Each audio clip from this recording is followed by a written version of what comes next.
Hey fellas, just got my brain juice here and I realized that there are a lot of videos out there, but none about the review of the Powermatic 1000. Now, excuse the mess in here, I am just getting settled. I've only been here about a week. So I have found that dropping stuff off over here, loading it from the truck there to stuff here, got my little cart full of, offcuts for the moment.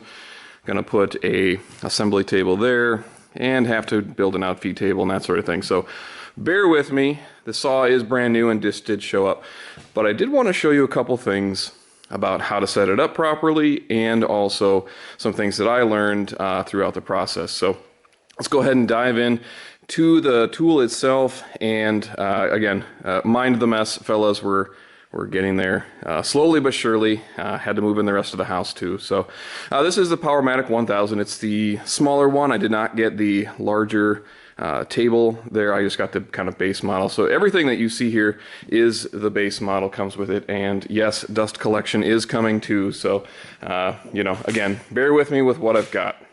So my experience previously with table saws has been like this old 80s Craftsman that I inherited from my grandfather. And so this is quite the step up. Now, this is not cheap. Let's just call it what it is. And this is not a work site table. This is a table that is permanent, and it comes with about 420 pounds according to the mover. So it is quite large, quite heavy, and the leveling, as you can see, is just a small piece of cardboard. Seemed to level pretty easily right out of the box. Box is quite large. That's the box it came in. Comes with a pallet, and just like everybody else, I had the same experience. The pallet came completely destroyed, so just kind of keep that in mind. What you're going to do right away, or what you're going to get right away, is you're going to get these two end pieces. There's an end piece here, and there's an end piece here. Those two need to be mated to the table. You need to make sure that those are flush to it. It's not too bad if you're by yourself, one hand, kind of one-handed procedure, if you catch my, anyway, the other side's going to be exactly the same. Then you're going to have to put on two rails here, one on the front and one on the back, and they're different. Plus the fence here, the tape comes automatically on it, so that's part of that. So you've got your up-down deal here, and you've also got your angle over here. Small little area for, I don't know, they call it storage area, but honestly I'm not sure what it's used for. A little trick I learned is get yourself some magnetic tape, or obviously a tape that's magnetic on one side, so then you never lose the tool that you need. So just kind of stick it right to the tool, and there you go. So fence is here, lockdown is here, pretty standard table saw, riving knife goes in there, and then I've kind of got all the accessories here as I'm kind of throwing them on as we go. And you can see some of my test cuts that I've made. Now, I should warn you, this does not come with a blade, so you're going to need to buy your own 10-inch blade, okay? You've been warned.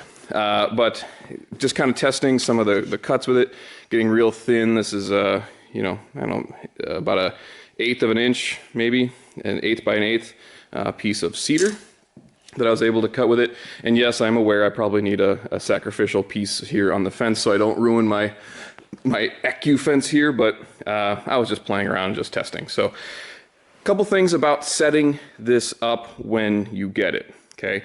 The key needs to be in for it to work, and when you set this up, this needs to be perfectly flush to it so you can take a straight edge like I've got here, and then you can push it down if you're having issues getting that mated up properly.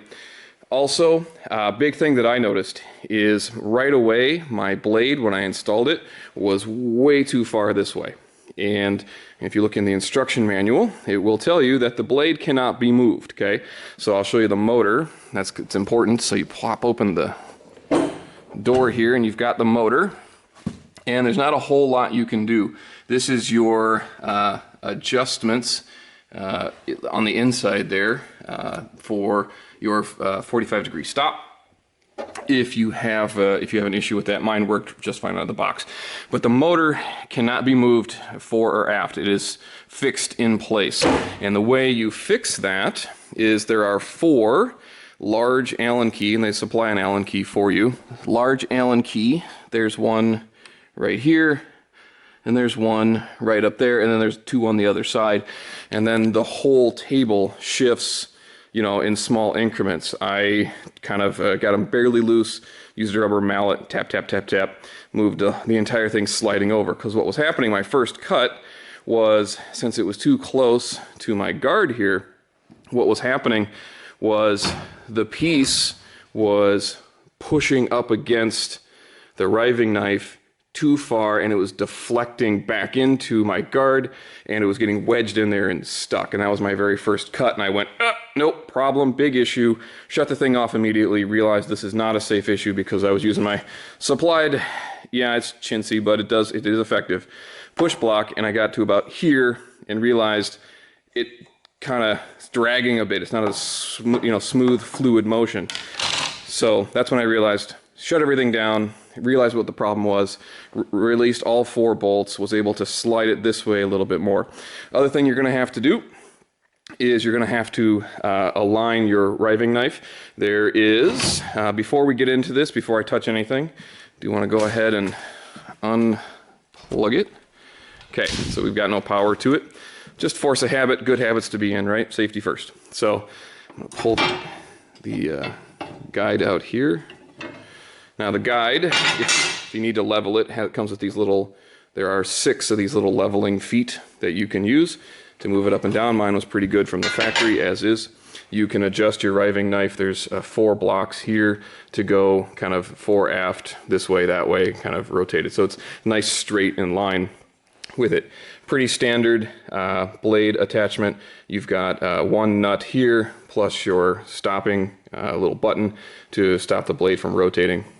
But it does have plenty of room for, you know, dado stacks and that sort of thing. So next thing on my list is probably a dado stack and a dado guide that comes with it. Okay, so that's one adjustment that you need to make. The other one is you need to make a big adjustment when you put these in here, these rails, because if these rails aren't straight, these 2 rails here are not straight, then the rest of it's not going to be straight either. So make sure you put it on a level, make sure that those 2 things are level, the table's level, that sort of thing.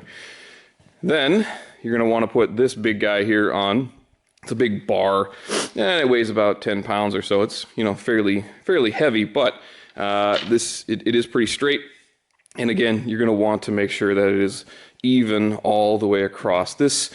Getting the table set up probably took me a good 2 hours just because I'm anal and want to make sure that it is exactly right. So that's just me. So another thing is you want to make sure your fence is perpendicular to the table, but also parallel to your blade. So there are a bunch of different adjustments that you can use.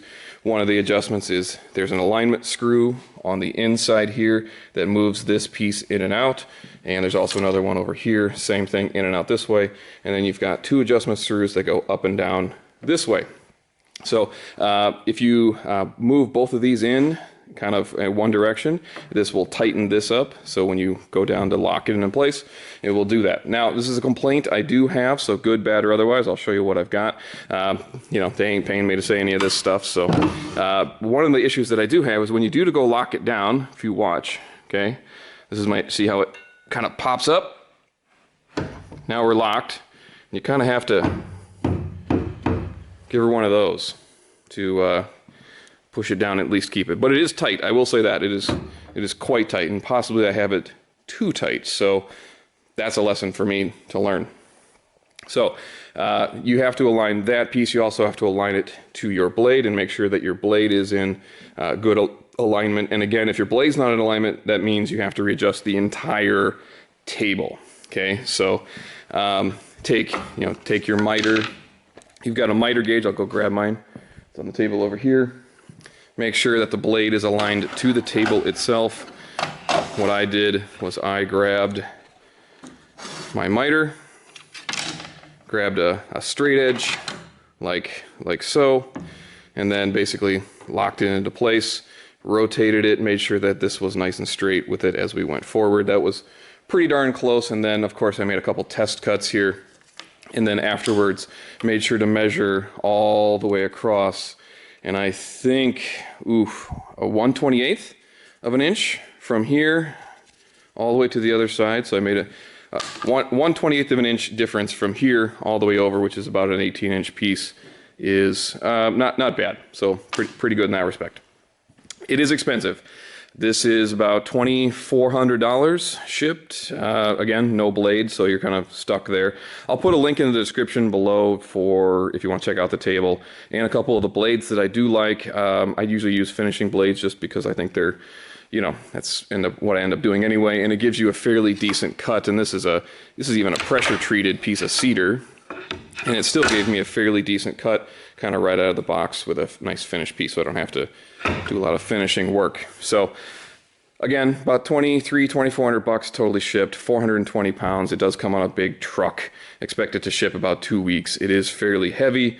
You can move it if you want. I can move it and kind of shuffle it around, but my experience is it's been very good. I'm going to go ahead and plug this back in, and what we'll do is we'll make a quick cut with it.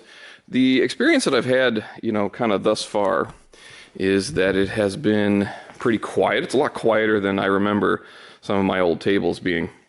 But it's quiet, and the cuts are very smooth once you get everything set up, and that's kind of the big deal.